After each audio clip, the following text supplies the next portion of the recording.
Welcome to Withdraw Consent. My name is Victor. This is Jack. Today we're going to hear Jack's story, how he went from a normal person to, normal person, Yeah. to being at this table, making these videos, and trying to make a difference. Jack? Okay. So my story starts similar to yours, but then it just varies immediately.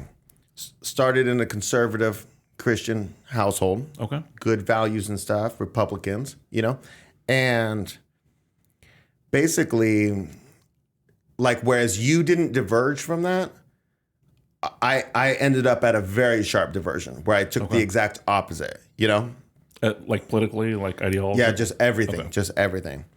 And so I'm gonna tell the whole story, right? Okay.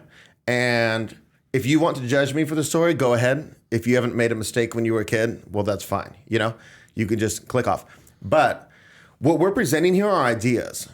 And if you like the ideas and you're coming back for the ideas, but you think I did something morally reprehensible as a juvenile, then this is just not for you because it's about the ideas. And this story is about how we got to these ideas. Okay. And we're trying to show, like, maybe you see similarities in your path at one point or another, or like different steps that you have or haven't taken. And so for my story, when I was a kid, I shot a man. Okay. Okay. And I went to prison for a substantial amount of time. And this, in the scope of where I'm at now, was incredibly beneficial to me. It was detrimental in many ways, Okay. but it was incredibly beneficial to me. I had unlimited time to read thousands of books, I ended up being, I made what I could of it, all of the best. I'm just going to throw something out there. Okay. Do you feel like you would be at this table right now if No, you absolutely not. Wow. Absolutely not. Okay. Because I was in the delayed entry program for the Army Airborne, Okay. And if I would not have done that, I would have gone into the military, within, say, 6 weeks, and then that would have been during the time where basically 9/11 would have occurred during my 4 years of service. And then after that, they had stop loss, and I would be a diehard patriot and this and that, and I would be doing some things. Not that I haven't been a patriot between now and then anyways, but I'd be a totally different person. So if it's kind of like, hey, would you go back and not shoot the guy? Of course I wouldn't shoot the Right. guy, but I wouldn't want to be anybody other than who I am today, Okay. And so basically what happened is because of what happened, if you can't afford a lawyer, you really get cheated. Now, I did do what they said I did. I was very terrible that I did it, but they cheated me the whole way through. Perjury after just terrible. So I came to hate the entire system. Because of how you're treated during this process. Because how I was treated. And I mean, I was correct for that, but I didn't understand like the real things that you should dislike the system for. Okay. It was just my personal experience, which was terrible, but brought on by myself. So what happened is I got anarchist newsletters. I read the Communist Manifesto. I was against the death penalty. I was just all down the line of far left, we'll say, at the time, not now. Not today's left. Yeah, not Left from today's. 25 years ago. Right. Or whatever. Okay. I had this feeling, I don't know how I got it, but I knew that I was bad for being white, and that me actually doing this kind of even out the statistics. And I don't mind being a statistic. So you doing what even? Me going to prison. Because it even outs the unjust statistics of Being white? more black people going to prison okay. than white people. So it's evening things out, I mean, I was a really twisted mindset, but, when you're young, Yeah. I was very idealistic, though. Yeah, but that like makes you very susceptible to a lot of different things. And a lot of things opened my eyes. One of them, just because it's related to something I just said, was about 10 years later, I was sitting there and I was talking to this guy. He's a Hispanic guy, face tattoos, a gang member. What's up, And I'm talking to him. We're cool. And he gets to his story, we're in a medical bay, and he's like, he did the exact same thing I did. And I'm like, oh, okay, well, I mean, how much time do you get? Well, half what you got. And I pondered it, and I realized that the judge who sentenced us, he's not racist, right? So basically what he did is he took the gang member with face tattoos with priors, gave him half the sentence because he's not racist. He's not racist against those brown people. To prove that he's not racist. Right. Okay. And then he took the white guy, no criminal past, no tattoos, no gang affiliations. Made a mistake. Yeah. Could be out of this in a second and just have a life, double because he's not racist. And this is in the late 90s. Right. So I'm sure it's way worse now. Yeah. But that was one of the eye-opening things that I experienced. But basically, I'm not in a religious sense, but I've mentioned it in many videos. I became a Buddhist, and I went down this entire path of eliminating suffering through the elimination of desire and attachment, And this wasn't a couple weeks that you were a Buddhist. No, this was a couple years. Okay. And it's not like, you pray to Buddha. It's not that.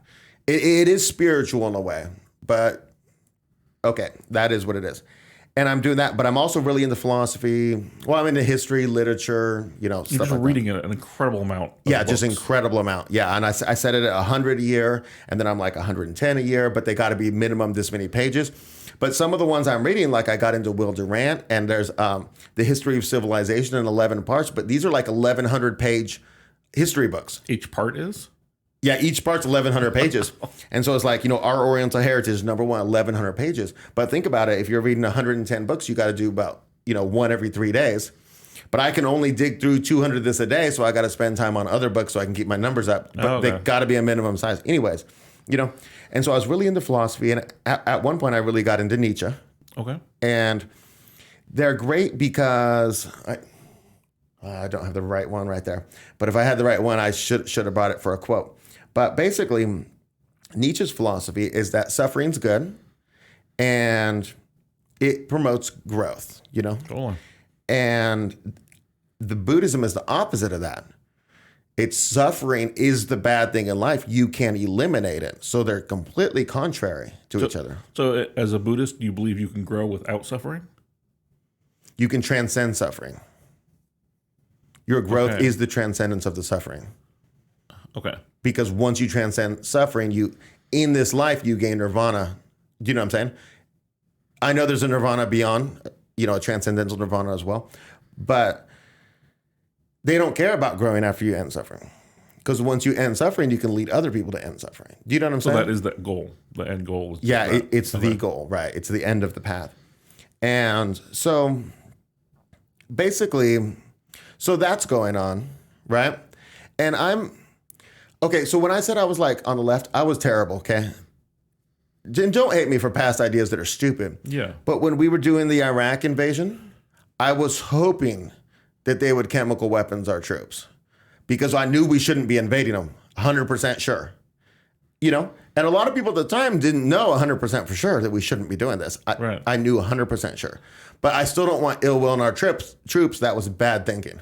You were right on the overall thing, but right. The specific was bad. Right. But it was my hatred for the system that had overdone this to me, I'll say. Properly done, but overly done. But don't wish ill on the troops. That's terrible. And so I do regret that, honestly. And so I got strongly influenced at one point. So it was California, I'll just tell you. And it's the most militaristic prison system in the country. It's segregated, but you're amongst each other, but you're all segregated into different groups, when you're in general areas. Oh, okay. Or when you're confined, Like by race. By race, yeah. Okay. And so that's fine, whatever. I don't care. You pop in, there's rules in place that you have to follow, and it's just everybody has to follow them. But you still interact. There is interaction between the groups. Oh, yeah, somewhat. yeah. Okay. Yeah, they're just rules you can follow. Like, I could walk a lap with a Hispanic guy, but not with a black guy. I could stop and talk to the black guy, but I can't walk a lap with him. It's just different rules. And you didn't make any of these rules. You just, hey, it's just do this, and it will go good for you. And it's like, okay. And then everybody's just doing it. Anyways, so this guy, I haven't met him, comes up to me this one time, and he says, hey, I hear you really like Nietzsche. Now, keep in mind, if you're a smart person, books are in incredibly high demand. You're allowed to keep 10 plus a Bible or a religious book, And so in order to keep 71, I've got 8 at this guy's place, 10 over here. Do you know what I'm saying? Oh. 4 different religious books. You know what I mean? Because everyone isn't a reader. Because everyone's not a reader, oh, okay. right? And they don't care. It's like, dude, yeah, okay, do your thing. You're rocking it over there with your studying and all that. That's cool. And basically, this guy comes up to me and he's got a swastika on his forehead, and he says, "Hey, look, I hear you really like Nietzsche." And I'm like, "Yeah, sure, He's like, "Could you tell me some things?" So I tell him some basic things about Nietzsche's philosophy, and he's like, "Yeah, I'd like to read some books." I'm like, "Cool, you can read them all. That's fine." You know what I mean? Like, this is cool. Nobody ever wants to read Nietzsche. I'll tell you, that's not happening. They'll come for like a novel or something, but I don't have any of those. So, anyways, he says, "Hey, will you read a book of mine?" Sure, I'm open. I'm down. Like, whatever. Yeah. You know what I mean? I got 100 to do this here, so. Yeah, this is a very irregular scenario, Okay. And so he chooses a book, and he gives me this book, and it's about the Frankfurt School. Okay. And so it's a group of Jewish intellectuals in Germany, Frankfurt, and they end up leaving and heading to the U.S. And they end up basically what happened is Mendel understood the gene in the late 1800s. He did that breakthrough, and then people made the error of thinking that everything is therefore genetic. 100% of things are genetic. So like the Germans said, "Hey, well, prostitution is hereditary. So if we sterilize prostitutes," no, that's not really how it works. Do you know what I'm saying? But you're technically doing science. Yeah. Because you're like, oh, all the things. They're trying to figure it out. Yeah, it's not all the things so. And I don't know if they ever ended up actually sterilizing somebody, for this. Sure. But that was their way of thinking. And it was our way of thinking here. We were sterilizing people in insane asylums for sterilization. It was going down, And so basically this school of thought, they decided to prove to everybody that it's 0% genes and it's 100% your environment. It's environmental factors, right? Okay. And it was a trick by these people of a specific ethnicity and religious group to lie to people, to convince them to not care about their own, basically, to break up solidarity in order to bring in, to change immigration laws in order to weaken the entire populace. And it was this whole thing. And I read this and I'm like blown away, Oh, I also forgot to say, so like in addition to this reading, I'm in college for like 10 years, 10, 12 years, whatever. And I was reading college textbooks before I even got into college, because I was just wanted to know what's out there. And I go back to these textbooks and I'm looking and I'm like, so there's this one and there's this pop out in it. It's a 2006 textbook. Okay. And there's a pop out in it and it says, here's why race is a social construct. Because in the 1960s, on the U.S. Census, there were 3 different races. There was white, black, or other. On the 2000 census, there's now 17 different races. There's Pacific Islanders. There's blah, blah, blah. Do you know what I'm saying? And that's why it's a social construct, because it's just made up. And now that I've read this Franz Boas book, I'm like, wait a second. I'm not buying this.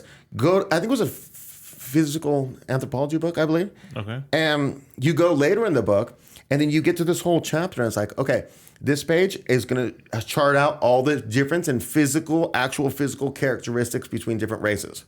Oh. Here's, these black people have an extra calf muscle, this go down. Then you flip it, and it's like, here's all of the related to diseases and stuff. So like there's a disease, Tay-Sachs disease, that only somebody of Hebrew ancestry can get. Really? Right? And there's all these different diversity and difference of the races. Then you go to the next and it's like, hey, here's all the mental differences. Like there's this in the Far East Asia, I'm not sure exactly what country, but Far East Asia, they have a psychological complex that's not anywhere else in the world where some men gain extreme or different levels of anxiety thinking that their penis is going to become inverted. Right? It's nowhere else in the world. And so you can be treated for it, Okay. But the most extreme form of treatment for it, if you're just really crazy about it, they actually put a device down there that keeps it from inverting. Do you know what I'm saying? That cinches it into the outward position just to reduce the anxiety only in the most extreme cases. You know what I'm saying? But this is something you would never look at a European dude. No. Would never be diagnosed with this. Right. And then there's different things that Europeans have, positive and negative. Sure. This is the diversity of different ethnicities. Or, ethnicities. Which is a cool thing. I mean, if you really think about it, it's pretty cool. This is the diversity that the previous pop-out is trying to erase. Okay. And this is why, you could just go into it, but it's all very true. White people went down to the malaria regions where they have no business being because they don't have the right immunities. Okay. Whereas a large portion of the people there, what is it? They have the sickle cell trait Yes. which means they might get sickle cell anemia, but it makes them immune from malaria. That's why when you watch the old movies, all the white people are sleeping in their tents. Oh, right. You don't belong there, right? At that time period. And the same way when they brought all the Indians back to England, they all got rickets because of vitamin D deficiency, because their skin's so dark. You need the light skin to get enough vitamin D through the cloud cover. Do you know what I'm saying? And there's all these different things which are fascinating. Yeah. But anyways, basically, I get to another college textbook, and it's like, this is 2006, and it's like, because now I'm combing through other people's who aren't, a course I've taken, who are, getting from the college. And I find a section in it about this, and it says at 2006, the human genome, I think, was just finished being mapped by then. And they said 50% of all human personality stuff are genetic. Oh, this is what they're saying in 2006. So they've gotten past Franz Boas and the Frankfurt School, Okay. And they're not as extreme as the Nazis saying everything, or even the Americans at the time, who may have been more extreme. And they're like, hey, your tendency to lie, your tendency to become married, to stay married, you know what I'm saying? Tendency for religion, they just list all these different things. So anyways, when I had read that book by that guy, I'm like, if this is trash, I'm just going to throw it out, Okay. And so now I'm verifying all this stuff in the textbooks. I see you lying about the social construct thing. You know what I mean? Because I didn't care about any of this stuff before. I didn't look at it, I live in this segregated world, but I just don't care about any of that, And so I'm like, so basically now we begin a dual propagandizing where I'm feeding him Nietzsche and he's feeding me more and more extreme stuff, right? Extreme meaning? Oh, I'm going to tell you. Oh, okay, gotcha. But I'm saying like, so I now give him a certain level of credibility, but I'm very wary because you have a swastika on your forehead. Right. So I'm very wary, you know what I'm saying? Which is evil. You've been told your whole life that is. Yeah, but in that life, I'm not really judging you too much. Oh, interesting. If your whole face is tattooed, like the Hispanic guy I was just talking with in the infirmary, I don't really care. You could be like, I killed 4 people. Everybody's killed 4 people around here. Do you know what I'm saying? Not me, but I'm just saying, like, yeah. I want to know who you are. Okay. Like, are you a cool dude? And a lot of times when you get these like really gangster people away from, like, people know that I'm a genuine guy, and you get these really gangster people and you get them one-on-one, they'll just chop it up with you. Interesting. They'll just cut through the BS and they'll be like, yeah, man, my daughter, man, it's messed up. It's like, oh man, I'm sorry about that. This, that, and then boom, you're like, couldn't, it's just 2 dudes talking about real stuff. Because I'm not involved in all this nonsense. And I do get involved when I must, Right. But that's not my aim of this whole experience, is to, gain to level up, we'll say, which I ended up leveling up, but that's not the goal for it to level up. So he gives me a small book. It's like, did 6 million really die? Okay. And I read it, and there's some grandiose claims about some lies being said, and I'm like, I'm just going to fact check these. I'm going to go through it, And I see that this one's true, and this one's true, and this one's true. And I'm like, oh my gosh, you know what I mean? What is this dude going to give me next? You know what I mean? Right. And so this dude is actively like proselytizing me, And I go back to my textbooks even to look at it, and I like, in Philosophy 101, in the section that covers German philosophy, contemporary-ish German philosophy, and it covers Nietzsche, there's literally pictures of Auschwitz. I was watching a show. It was a podcast, and there was this guy on who's a politician, and they were talking about Nietzsche, and he said, man, you ever read The Will to Power? It's a terrible book. Just terrible, the things in that book. Don't read it. Don't read it. Are you kidding me? It's the dude's journals. It's ideas that are terrible, ideas that are good. Anyways, so basically, Nietzsche's awesome, And so basically, I came to a point in my life where I was like, I'm cool with ending suffering. I'll take all the suffering, Oh, we're back, like, talking about the Buddhists. Yeah. Okay. Because we're having a culmination of ideas here. And it would be like, there's some girls dancing on the Mexican channel, and then, my friend's like, hey, look at those girls. And I look over and I'm like, I don't have any desire. I don't have any attachment. I therefore have not the suffering that comes from it, And I'm like, no, I'll take it. I'll take the suffering. You know what I'm saying? Because I want to be a part of the world. Right. I don't want to be aloof from the world, I want to make a difference, basically. And so basically, at that point, my ideologies were pretty left, But then I started challenging them because of this one guy and him having me challenge the Frankfurt School or the Holocaust or something. I started challenging my own ideas, realizing that they were wrong, that it was not a progressive family that was the good thing, it's the traditional family. Do you know what I mean? Mm-hmm. Sometimes people do stuff bad enough for the death penalty, but I still wouldn't. If I could choose, I would cut it off for this system just because I don't want to give this system in place right now with my current thought any power whatsoever. So I wouldn't give them power to death, power to incarcerate. I would give them no power. I relinquish none. I consent to none. Anyways, but that's my thinking now.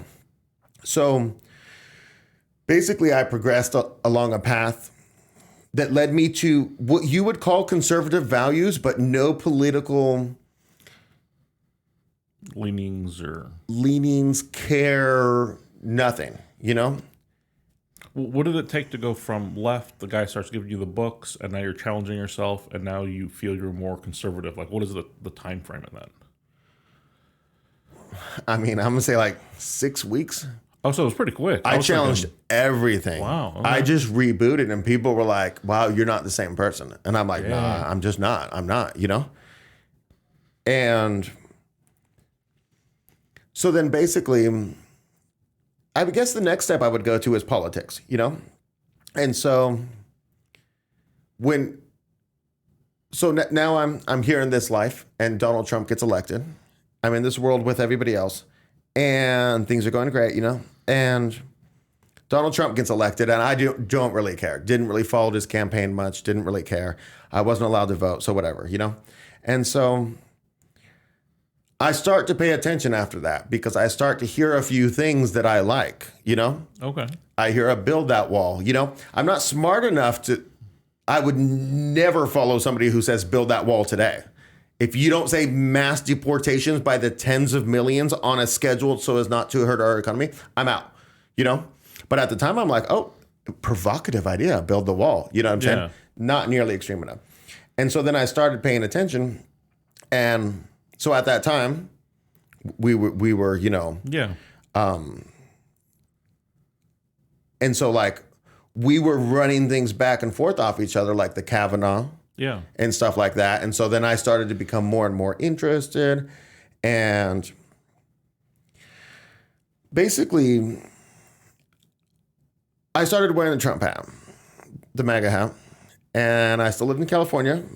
I was forced to at that point, and I just would love to just make people just cry, just make them angry, Oh, by wearing the hat. Yeah. Okay. So I did that, and I did support Trump, and because I hadn't developed my ideas enough, and so then the next turning point came when I went through a series of documentaries, and they were just lame PBS documentaries, but it was I can't remember the order, but it was Ruby Ridge, Oklahoma City bombing, and Waco.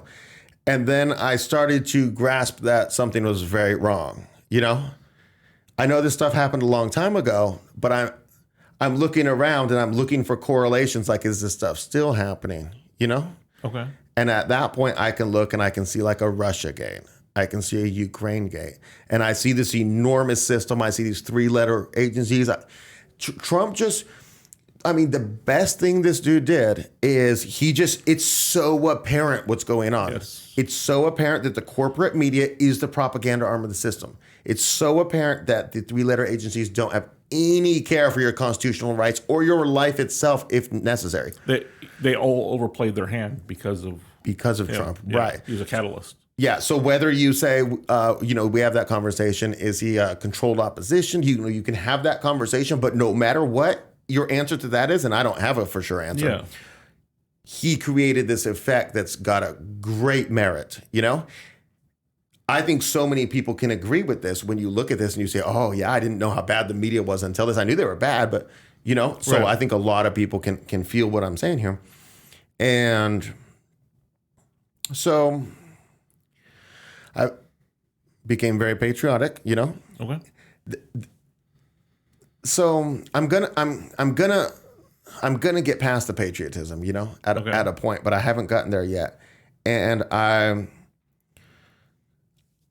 participate in some protests, this and that. And when I would say when it came to January 6th, that was the first time that I started to realize that there was no solution within the system. Okay. This is a crucial point you have to get to, because if you haven't got there yet, then you just need to vote harder. Right. You need to listen to the propagandists on YouTube and go ballot harvest. I mean, if you're still there, that's cool, because I was there. That's fine. Me too, yeah. But wait till 2024 and see the results, then think back to this video, because you could have avoided the error of 2024 voting harder if you had looked at 2020, if you had looked at 2022, if you had looked at 2016. You could just start going back and finding out, you know? Yeah. And so it was very important to me that so there was this interaction that happened this week, and it was on Sticks, Hex, and Hammer's live stream. And he's saying, vote harder. We just got a ballot harvest, this and that. And somebody paid a super chat and he read it. And the guy said, hey, there's no solution within the system. What do we do now? And he's like, well, I can't legally tell you when to fire the first shot, because, I mean, what he means is it would ruin his whole business model, because he's a political, and this stuff doesn't matter that you're saying. Right. Oh, this guy just got in for the Republican primary. Don't care. You think it's going to be fair? So once you become that guy who put that super chat in and realize there's no solution within the system, oh my goodness, Trump's policies aren't terrible. Right. Yeah, building a wall's good, but that some amnesty, or what's after that? Do you know what I'm saying? No, it's booting everybody. Right. And I'm not even talking about just illegal immigrants. We have a video on illegal immigration. I'll link it. But I want everybody who came here after 1965, who wouldn't qualify before 1965, which is the point that a group of foreigners took our system and changed our immigration system to the detriment of the people who were here before that. Sure. If you could have made it after 1965, even if if you would have been allowed to, even if you would have violated the quotas, you should still be able to stay. But anyways, so once you can think outside of the system not having a solution, now you can look for the real answers. And the real, like, I had never thought before that about, why don't we just abolish the, what is it, the 16th Amendment? Income tax? Income tax 16, yeah. Yeah, why don't we do that? Because when you're thinking within the system, that's impossible. When you're thinking, what do the citizens of this country reserve? What would our founding fathers push for? Right. You can now think outside of it. So this created a revolution in my mind. This is when I stopped being patriotic, okay?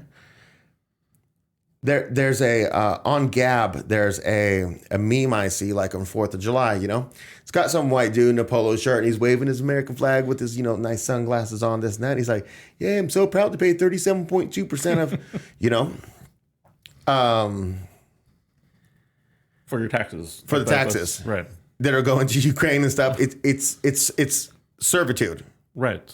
And you're waving the flag for that. You've been trained to celebrate this. As our soldiers, who have no culpability themselves, just as the soldiers, the generals and stuff are trash, the politicians are trash, are over there just blowing up a bunch of brown people in Yemen right now, fighting on behalf of Al-Qaeda in Who've Yemen. been the enemy for decades. Yeah. And so once you realize this, you can be like, oh, okay, well, I love my country, right? I love the ideas behind the Constitution. Sure. I love the land. I love a lot of the people, but I'm not.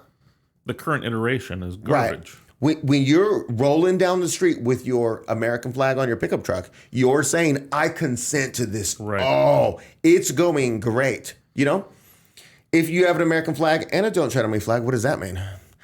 I don't know. I did see an old guy driving around town with a upside down American flag with the Don't Tread on Me.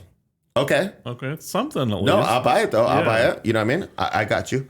Because it's indicating that you want to do something so that we are not treaded upon. Hopefully you mean we, not just you. Right. Even a Betsy Ross flag would be better, because then you're pointing back to when times were better, Right. Okay, that's interesting. Yeah, I like that. So, and then basically all the ideas from this channel came about. Okay. That was my last big change. And from that, it opens up all these possibilities. And I just get ideas. Like we have this mutual thing where we can go into and put video ideas, and I just plug the ideas in there. We got more videos than we got time to film, basically, because You could just be so innovative. You can think outside the box. You could do anything. And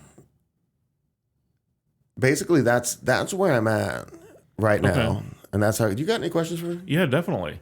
So you were talking about in the textbooks were in 2006, like that was the eugenics type stuff.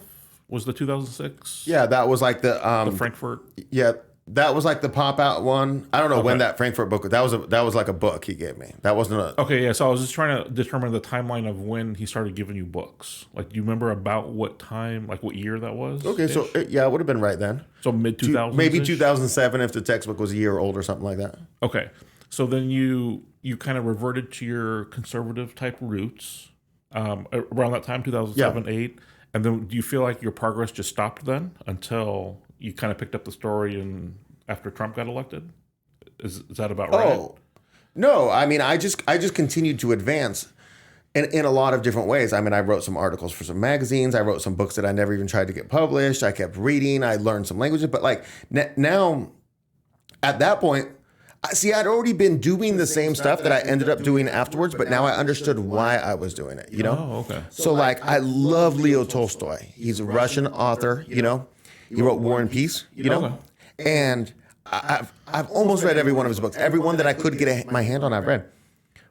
But now I understand why I love him so much. I understand because that's a part of me. I'm not specifically Russian, but I'm understand the melancholy spirit of the Russian people. I'm attracted to it.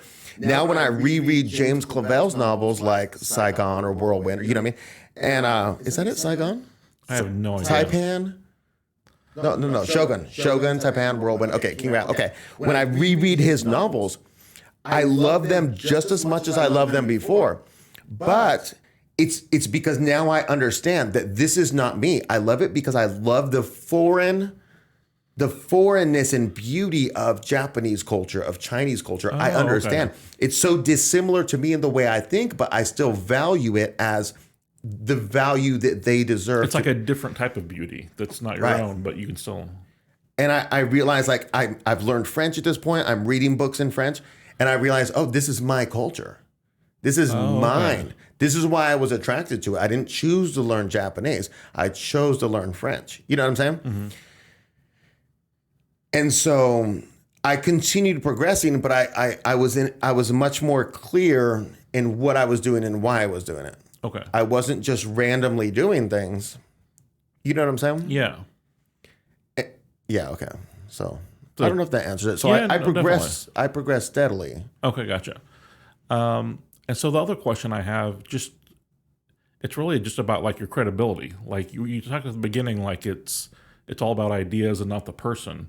But some people are going to discredit you or your ideas because of your past, because you made a mistake. Like, what gives you the right to try to tell people what the truth is and all that? Because, you know, you were this burden on society for so long, and, you know, someone that people would look down on because of this stupid mistake that you made, that we've all made mistakes, but like, what gives you the right to do that? Okay, well, let me answer that in a couple different ways. Okay. I don't know how I'm going to answer the second part yet, but I got to answer for one part. Okay. You said about the burden, and I really do appreciate that because I was a burden, and I did look at the cost every year, and I counted it, and I understood what was happening. Do you know what I mean?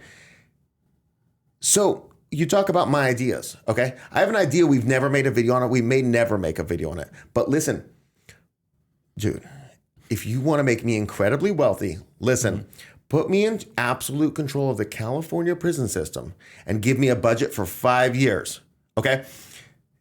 They're neck and neck with their university system on how many billions of dollars they give to their criminal justice. It's amazing. So it depends on the year. It fluctuates, but it's like, last I looked, it was like 13 and 14 billion or something, you know, if I recall correctly. Give me 5 years budget. And after that, give me $0 for the rest of ever.